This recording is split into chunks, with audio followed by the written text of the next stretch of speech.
Pursuant to notice, I now call up H.R. 2633, the U.S.-South Africa Bilateral Relations Review Act of 2025. The bill was circulated in advance, and the clerk shall designate the bill. H.R. 2633, to require a full review of the bilateral relationship between the United States and South Africa and identify South African government officials and ANC leaders eligible for the imposition of sanctions and for other purposes. Without objection, the first reading is dispensed with, and the bill is considered read and open to amendment at any point. And I now recognize myself in support of the bill. I want to voice my strong support for H.R. 2633, the U.S.-South Africa Bilateral Relations Review Act, and U.S. interests. Even more alarming has been South Africa's posture following the October 7th Hamas attacks on Israel.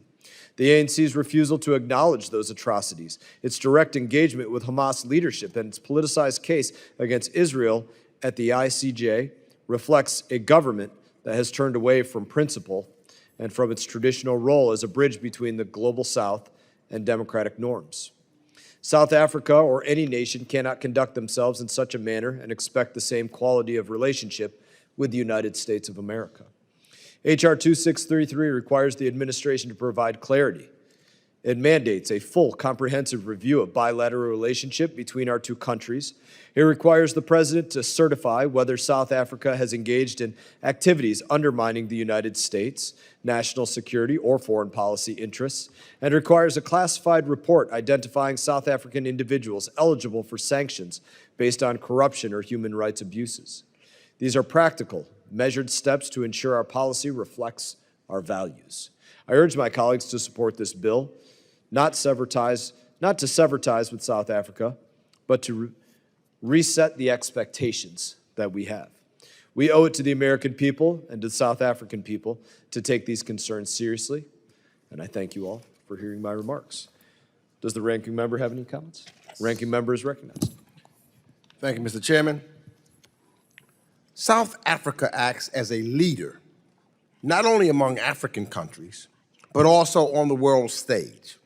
As we have seen this year with the country's G20 presidency, we have a long history of partnership between our countries that I hope to see continue in the future, including with a successful handover as the United States assumes the G20 presidency next year. Unfortunately, this bill will not help to deepen or further that partnership. Instead, I believe it sets us down the wrong path with respect to our relationship if he chooses. He doesn't need this legislation to do it. And let's be honest, President Trump has already disproportionately targeted South Africa. He's done this by trying to embarrass President Ramaphosa in the Oval Office with faulty evidence of purported atrocities in the country, by instituting an executive order cutting all U.S. assistance to the country and putting it in a place where special refugee resettlement programs for Afrikaners.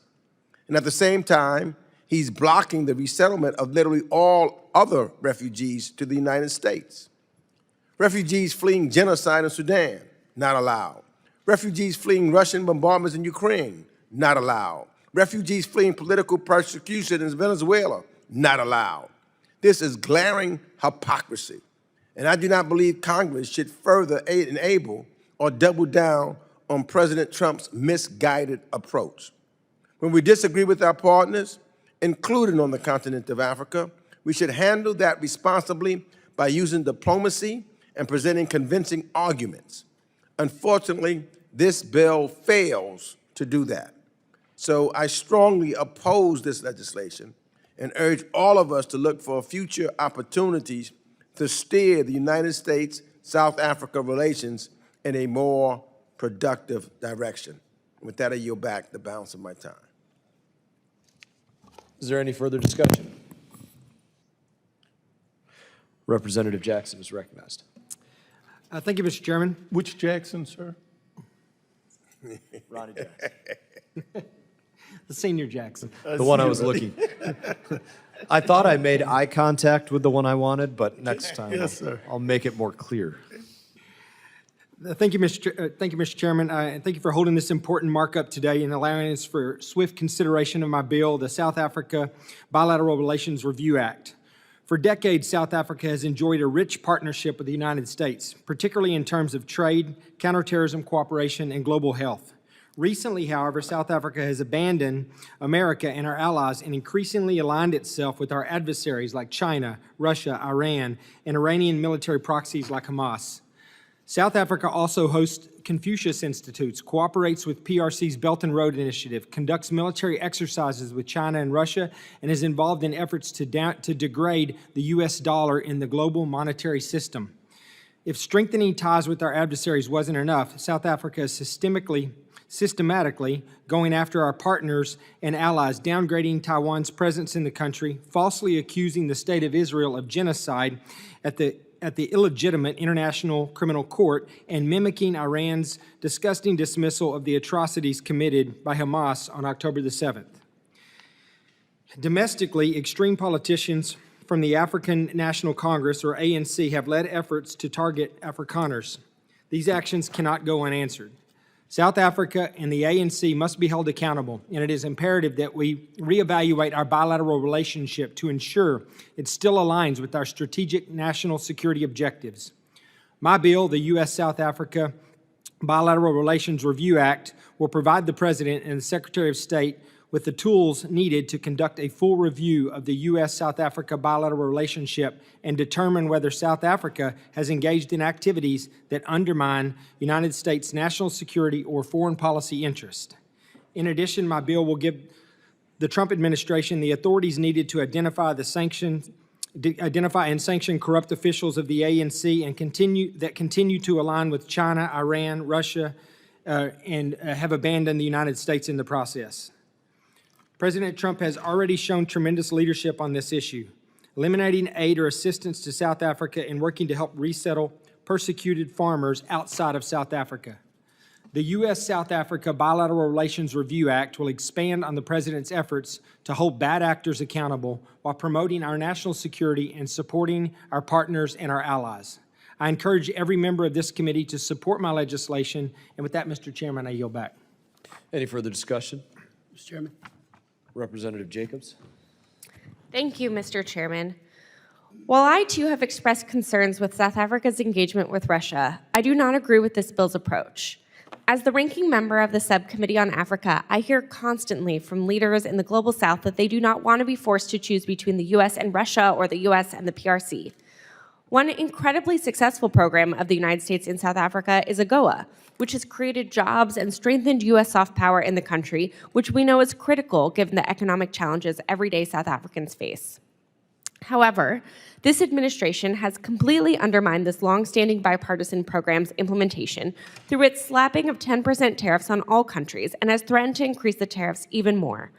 Continuing to undermine this law would be a mistake, including cutting off South Africa's eligibility. I think it's important that we do not punish everyday South Africans for actions of their government that some of us may disagree with. The certification section of this bill also duplicates an existing annual review under the AGOA Act and is unnecessary. The U.S. government already has a process to consider all of these factors and determine AGOA eligibility. I oppose this bill, and I urge my colleagues to do the same. I yield myself such time as I may consume 5 minutes. I rise in strong support of the legislation. I want to thank Dr. Jackson for this bill. I think it's long overdue. Thank you for it. I do wish to highlight one provision of the bill which identifies the Chinese Communist Party's ongoing efforts to bully Taiwan and to pressure the South African government into downgrading Taiwan's representative office and move it from Pretoria to Johannesburg. The unrelenting pressure that the CCP wages against Taiwan on multiple fronts is part of a broader strategy to wear down and conquer the frontline democratic partner of the United States. Indeed, tomorrow, on July 23rd, the Congressional Executive Commission on China, which I co-chair, will be holding a hearing entitled Stand with Taiwan, Countering the PRC's Political Warfare and Transnational Repression. The CCP's actions in South Africa is yet another front in this larger campaign against Taiwan. I would note with deep concern that on July 18th, South African Deputy President Paul Mashatile concluded a visit to China, and then yesterday, South Africa's Department of International Relations and Cooperation, or DIRCO, issued a statement containing retroactive references with regards to the Taipei Liaison Office in the Republic of South Africa, the officially mutually agreed upon name of Taiwan's representative office. To the government of South Africa, I wish to reiterate that the United States Congress is viewing this very closely, and that any changes from what has been the status quo would be viewed very negatively. It's a core concern, U.S. concern, that democratic countries do not acquiesce and cower to the demands of the Chinese Communist Party. Let's not forget, the Chinese Communist Party is a dictatorship run by Xi Jinping, who is committing genocide as we meet in this hearing or today against the Uyghurs, the Muslim Uyghurs, and a myriad of human rights abuses are committed each and every day by that Chinese Communist Party. We are also watching this very closely because it impacts South Africa's trustworthiness as a partner. South Africa signed an agreement with Taiwan in 1997 by which it agreed to let Taiwan have a representative office in Pretoria, with its diplomats accorded certain rank and privileges. Any unilateral attempt to break this agreement would be unacceptable. I want to commend the Democratic Alliance, which is a member of the Government of National Unity, in its effort to stand up for the democratic Taiwan and push back against the pro-CCP actors in the government who seek to acquiesce to Chinese demands. And to the extent that the African National Congress is seeking to silence the Democratic Alliance reformist voice in the ongoing national dialogue currently underway, this too has now gotten the attention of the U.S. Congress. It is my hope that Taiwan and South Africa can return to the status quo, which was legally binding by their agreement, and that they reject any pressure by the Chinese Communist Party. Is there any further discussion? Mr. Jackson. Mr. Chairman, Ranking Member Meeks, I rise today in strong opposition to H.R. 2633, the U.S. House-South African Bilateral Relations Review Act of 2025. This resolution does absolutely nothing to advance our bilateral relations with South Africa, and in fact, threatens to undermine it at a time when strengthening its relationship is crucial. This bill proposes a full review of our relationship with South Africa, and must I say, it's less than 30 years old before there was a segregated, apartheid-backed South African government that the United States was on the wrong side of the people of South Africa. This bill proposes a full review of our relationship, as long as the focus on the South African government and ANC leaders for potential sanctions. This is not diplomacy, this is coercion. And it's based on a deeply flawed premise that ignores the complexities and international relationships and significant strides we've made together. Yes, we have differences with South Africa, particularly concerning the Russia-Ukraine conflict and the Israel-Hamas conflict. But let's be honest, South Africa's position on these conflicts is no different than some of our own allies. Are we questioning our relationship with our other allies that are Europeans? No, we continue to engage them through dialogue, seeking to win them over. Why should South Africa be treated any differently? This bill even South Africa's stance on the Israeli-Hamas conflict, accusing Israel of genocide. Yet, about 14 countries, including EU and NATO allies alike, like Spain, Italy, Ireland, are supporting South Africa's decision to file a suit in the International Criminal Court of Justice. Are we sanctioning Ireland, Spain, and Italy? The hypocrisy is glaring.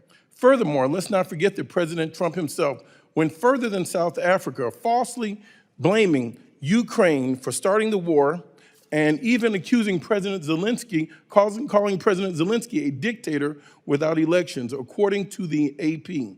This bill seeks to punish South Africa for positions, in some cases, that echo the sentiment even from within our own government or are shared by our closest allies. South Africa regards this bilateral relationship with the United States as founded on mutual respect and shared values for democracy and liberty. They are open and willing to deepen and expand cooperation through robust engagement. President Ramaphosa has recently dispatched cabinet members to Washington, D.C. for working visits, and meeting requests are being submitted to members of Congress from both sides of the aisle. The effort to reset strained relations are already underway. Congress must also allow diplomacy to play a central role in resolving political differences based on principles of international law, mutual respect for sovereignty. Such engagements will build upon our recent meetings with President Trump and President Ramaphosa. Consider our economic ties. South Africa is our largest U.S. trading partner in Africa, with a total of two-way trade that consumes over $20.5 billion in 2024. Over 600 U.S. American businesses are set up in South Africa and are being very prosperous. South Africa is a strategic partner, a strong democracy, a global voice committed to human rights. We collaborate on shared global policies, health, climate, trade, investment, education, and digital economy. Addressing challenges through mutual respect and respectful dialogues will yield enormous returns for Africa, where we have vital national security interests. The proposed H.R. 2633 will only lead to further tension and undermine the progress that's already being achieved. We cannot convince South Africa that international law doesn't matter and that only the United States law truly matters. This is not leadership, this is arrogance. I must say, as we sit here in these marbled walls of Congress and talk about a democracy, we've had less than a 30-year relationship with South Africa. This is a sovereign nation that chooses to have an independent point of view. They have suffered the most. We have been on the wrong side of exploiting them. The only people that have experienced a genocide and a dispossession of their land in South Africans have been the blacks in South Africa. There is no credibility, no truth to saying that white South Africans have experienced genocide. Those were manufactured pictures. We should have a level of humility, a level of decency, a level of integrity to stand up for what is right. South Africans have not been guilty of white genocide. Mr. Speaker, Mr. Chairman, I yield back.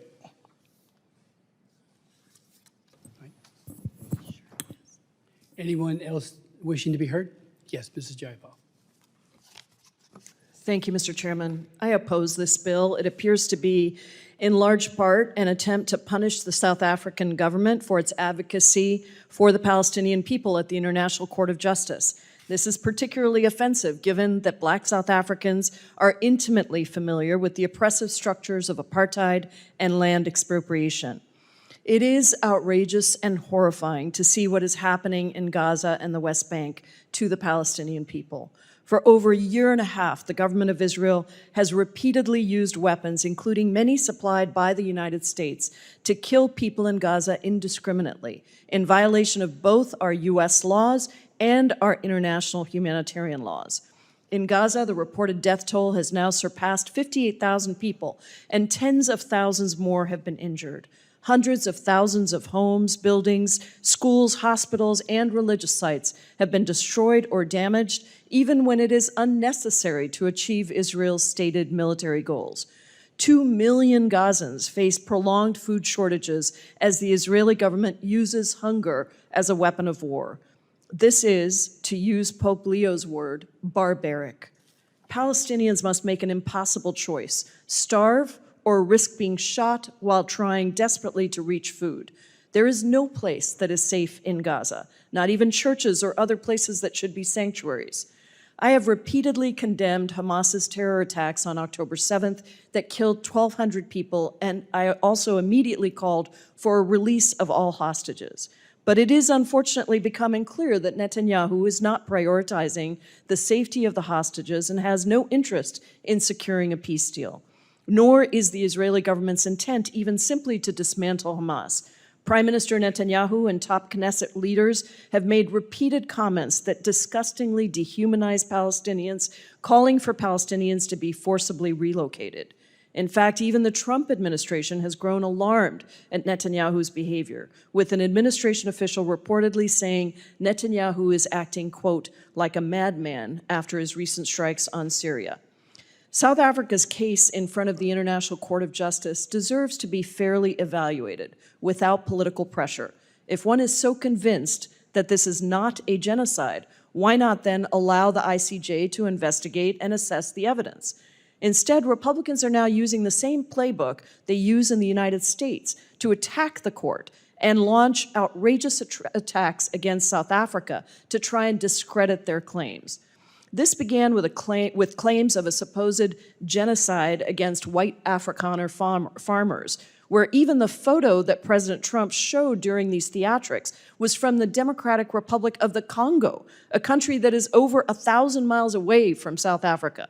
And if he cared about facts, he would know that a crime report from the South African Police Service shows that only 0.1% of murders in the country have been directed towards farmers. And despite Black South Africans representing 80% of South Africa's population, they only own 4% of all farms and agricultural lands, a result of the legacy of colonial and apartheid rule that lasted until the early 1990s.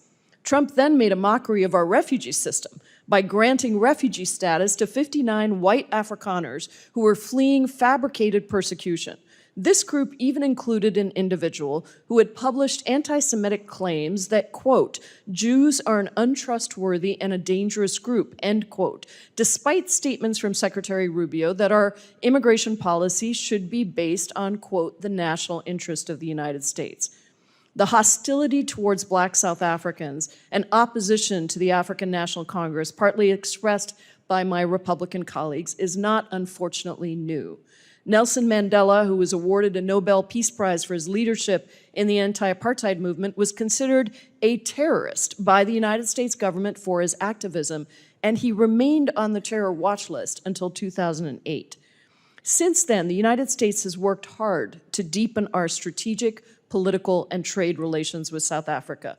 But now we are once again jeopardizing that progress. These claims of a supposed white genocide, combined with this administration's cozying up to dictators like Putin and Bolsonaro, damage not only progress, but America's credibility. I urge my colleagues to oppose this bill, and I yield back.